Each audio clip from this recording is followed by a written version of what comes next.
Think of the legends who conquered two different cities' icons like Brady, Brees, and Manning. Yet, not every icon found a fairy tale ending after chasing a new sunset late in the game. For some, that new jersey felt like a cheap costume they could not wait to rip off. Get ready. Here are 10 legends who ended up in the most bizarre uniforms imaginable. Jerry Rice, the Seattle Seahawks. The undisputed king of wideouts spent 16 seasons building a dynasty in San Francisco gold. Already champions, the Niners struck pure gold by snagging Rice 16th overall back in 1985.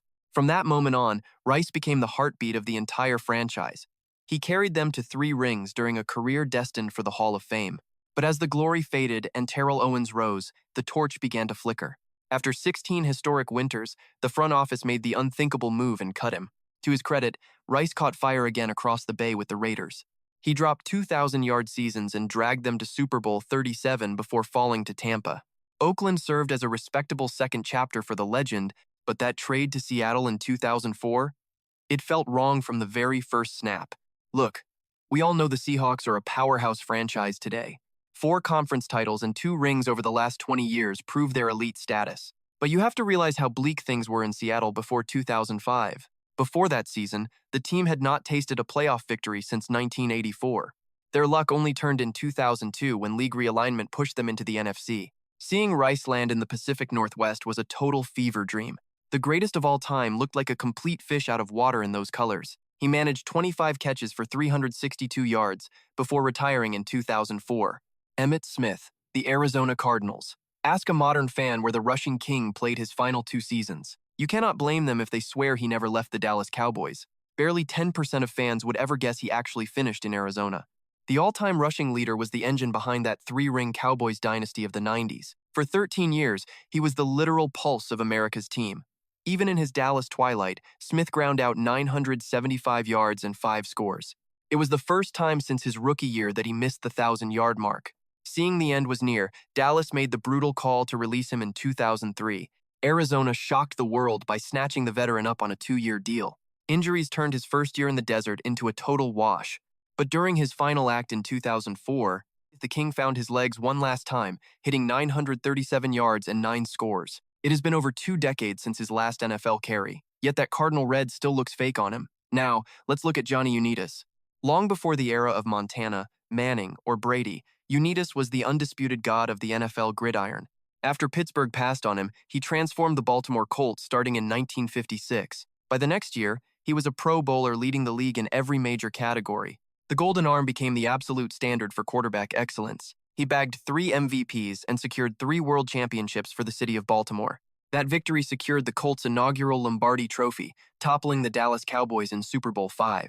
However, during that battle, Unitas was sidelined by fractured ribs, leaving Earl Morrall to finish the job. That pivotal injury paved the way for Morrall to seize the starting role throughout the 1971 campaign. Johnny U spent his final 2 Baltimore seasons buried on the depth chart before being shipped to the San Diego Chargers in 1973. Honestly, seeing a legend like Unitas in Chargers powder blue felt completely unnatural and wrong.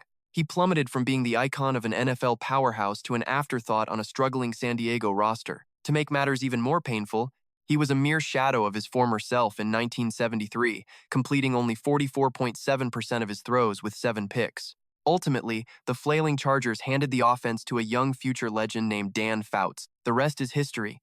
Next up, the legendary Ed Reed joining the New York Jets. Arguably the premier safety in league history, Reed finally clinched a ring when Baltimore crushed the Niners in Super Bowl 47. Immediately following that championship run, the Ravens' front office initiated a massive roster purge. Icon Ray Lewis walked into the sunset, while Anquan Boldin was traded away to San Francisco. Baltimore let Reed hit the open market, where he eventually signed a $15 million deal with the Houston Texans. Just 7 games into a disastrous season, the rebuilding Texans cut the veteran safety loose. Rex Ryan snatched Reed off the waiver wire, forming one of the most bizarre partnerships in modern football memory. He actually finished the year strong, snagging 3 interceptions during his 7-game stint in a Jets uniform. He hung up his cleats after that, but those images of Reed in Jets green still look incredibly cursed. It's on the level of Pete Davidson dating Kim K. Now, consider Terrell Owens with the Buffalo Bills. T.O. suited up for 5 different organizations over the course of his Hall of Fame journey. Most fans remember his dominant 8 years in San Francisco, or his explosive, high-drama tenure with the Philadelphia Eagles. And love him or hate him, nobody could forget those 3 chaotic years Owens spent with Tony Romo in Dallas. I mean, that was his quarterback after all. Since his single season alongside Chad Johnson in Cincinnati was such a hilarious train wreck, that orange and black look is burned into our brains. But his 2009 stop with the Buffalo Bills? It's wild that arguably the best receiver of the 2000s spent a year with such a dysfunctional franchise. Who was even coaching? Can anyone even name their starting quarterback or another player from that 2009 roster? It feels like a fever dream. During that second-to-last season, Owens still hauled in 55 catches for over 800 yards and 5 scores. Not a bad showing for a 36-year-old veteran trapped on a completely bottom-tier Buffalo squad. Adrian Peterson as a Detroit Lion. It is hard to process that a generational talent like Peterson played for 7 different teams. For comparison, a legend like Emmitt Smith only ever wore 2 different jerseys. Barry Sanders was a Lion for life. Walter Payton never wore anything but Chicago Bears navy and orange. Jim Brown never left the Cleveland Browns. You see the pattern here. Peterson, of course, spent his first full decade dominating the league as a Minnesota Viking. Fans likely remember his awkward 2017 season split between the New Orleans Saints and Arizona Cardinals. We also recall his resurgence in Washington and his final 2021 cameos with the Titans and Seahawks. But are you telling me this man was actually a Detroit Lion in 2020? In what universe? Apparently, in this one. It really happened. AP signed a 1-year flyer with Detroit right before the 2020 season kicked off. Even on a mess of a team, the 35-year-old Peterson still ground out 604 yards and 7 touchdowns. Darrelle Revis with the Kansas City Chiefs. Revis spent 8 elite seasons as the face of the Jets' defense. Between his New York stints, he had a year in Tampa and a championship-winning mercenary run with the New England Patriots. Revis finally secured his only Super Bowl ring during that 2014 campaign in Foxborough. After winning it all, he returned to the Jets on a massive multi-year deal during the 2015 offseason. But then, Revis's New York comeback crashed and burned in just 2 seasons. After getting scorched weekly in 2016, the Jets finally cut him loose. The 7-time All-Pro sat ignored all summer until a panicked Kansas City squad handed him a 2-year contract mid-season. Revis lasted exactly 5 games in Chiefs red, looking like a total shell of his former self. Naturally, Kansas City axed him following a playoff collapse against the Titans, leading to his quiet retirement. Next up, Randy Moss's weird stop in Tennessee. Ask any Vikings fan about Moss, and they'll instantly recall those 7 legendary years in the Twin Cities. That awkward 2010 reunion? Yeah, let's just collectively agree to forget that ever happened. His explosive, record-shattering 3+ seasons in New England are etched into every football fan's brain. Then there's the Oakland era, 2 years of pure dysfunction that remains impossible to erase from our memories. San Francisco diehards surely remember his final charge in 2012, falling just inches short of a Super Bowl 47 ring. But wait, Harbaugh's Ravens played spoiler. Still, nothing tops the bizarre sight of Moss donning a Tennessee Titans uniform. It feels like a fever dream, completely out of left field, but this actually went down in real life.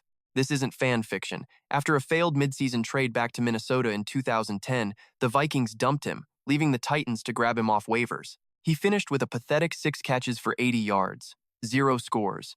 His later comeback in San Francisco wasn't exactly prime Moss either, but at least he flashed some magic and reached the big game light years ahead of his invisible stint in Nashville. Primetime's final act, Deion Sanders as a Baltimore Raven. Neon Deion is one of those generational icons whose legacy spans not just 1 or 2, but 3 different franchises. Think of it like LeBron James, an icon for the Lakers, Heat, and Cavs simultaneously. Most fans picture Sanders in the colors of the Falcons, the Niners, or wearing that iconic cowboy star. His legendary journey kicked off with a dominant 5-year run in Atlanta. He jumped to San Francisco in 1994, instantly capturing his first Lombardi trophy. A year later, he bolted for Dallas, secured another ring, and anchored America's team until 1999. You might recall his lone, expensive season in Washington back in the year 2000, but after playing just 1 year of a massive 7-season, $56 million contract, Primetime walked away from the game, or so we thought. After 3 years on the sidelines, Sanders shocked everyone by returning to join Baltimore in 2004. Despite the greatness of Ray Lewis and Ed Reed patrolling that defense, Sanders looked totally lost in purple, more out of place than a rookie on a championship varsity squad. 2 mediocre seasons later, he finally hung up the cleats for good following the 2005 campaign. Broadway Joe Namath on the Rams? Some legendary quarterbacks just don't know when to quit. We've seen Johnny Unitas struggle late, and we all remember Brett Favre's endless will he or won't he retirement drama, but out of all of them, Joe Namath was the most blind to his own decline. Nothing can erase the historic impact he had on the Jets organization. Even so, it's hard not to wish he'd just stayed a Jet for life to keep the story perfect. The top pick in 1965 transformed New York football, pulling off that massive Super Bowl III upset over the Colts. That victory single-handedly turned Broadway Joe into an immortal New York legend. Sadly, a crumbling body and shaky play destroyed his final 2 years in the Big Apple. The Jets cut him in 1977, leading to a desperate move to the Los Angeles Rams. Namath's arm was shot. He barely hit 50% of his throws, tossing 5 picks against only 3 scores. Los Angeles eventually pulled the plug, benching him for Pat Hayden, who actually managed to lead them into the playoffs. Namath finally called it quits after 1977, leaving behind one incredibly bizarre and pointless season in California. Which other gridiron icons suited up for a random squad that time has completely erased from history? Sound off in the trenches below. If this play sharpened your killer instinct, smash like. It fuels the climb. New to the squad? Welcome. Join the roster. We drop elite heat every single day. Respect the hustle. See you at kickoff. Listen up, bottom line.